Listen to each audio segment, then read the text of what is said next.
ഇവിടെ ഇവന് അവൻ്റെ ശരീരത്തിലുണ്ടായിരുന്ന ടാറ്റു ഒക്കെ ജീവനുള്ള വസ്തുക്കളാക്കി മാറ്റാനുള്ള ഒരു കഴിവുണ്ട്. മാത്രവുമല്ല മറ്റെന്തെങ്കിലും ചുമരിൽ എന്തെങ്കിലും പടം കണ്ടാൽ അതിനും ജീവൻ കൊടുക്കാനുള്ള ഒരു കഴിവും അവനുണ്ട്. ഇപ്പൻ അവൻ അതുപോലെ ഒരു ചുമരിൽ ഒരു പരുന്തിൻ്റെ പടം കാണുകയാണ്.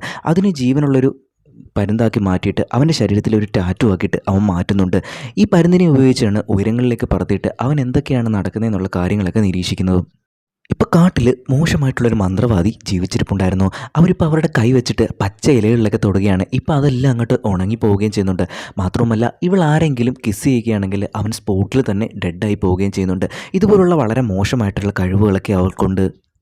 ഇപ്പോൾ ആ ടാറ്റു അടിച്ചവൻ എന്താണ് ചെയ്യുന്നതെന്ന് വെച്ചാൽ അവൻ്റെ ശരീരത്തിൽ നിന്ന് കുറേ പാമ്പുകളെയൊക്കെ വെളിയിൽ കൊണ്ടുവന്നിട്ട് ഒരു പെൺകുട്ടിയെ അറ്റാക്ക് ചെയ്യുന്നുണ്ട്. ഇപ്പോൾ ഇലക്ട്ര എന്ന് പറയുന്ന ഒരു പെണ്ണ് വന്നിട്ട് അവളെ രക്ഷിക്കുകയും ചെയ്യുന്നുണ്ട്.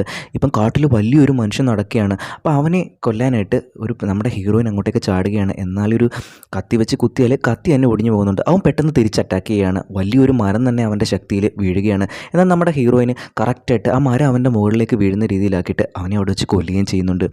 ഇതുപോലുള്ള ശക്തികൾ നിങ്ങൾക്ക് കിട്ടിയാൽ നിങ്ങൾ ഏത് പടമായിരിക്കും ജീവനോടെ വരുത്തുക എന്ന് ഒന്ന് കമൻറ്റ് ചെയ്യുക.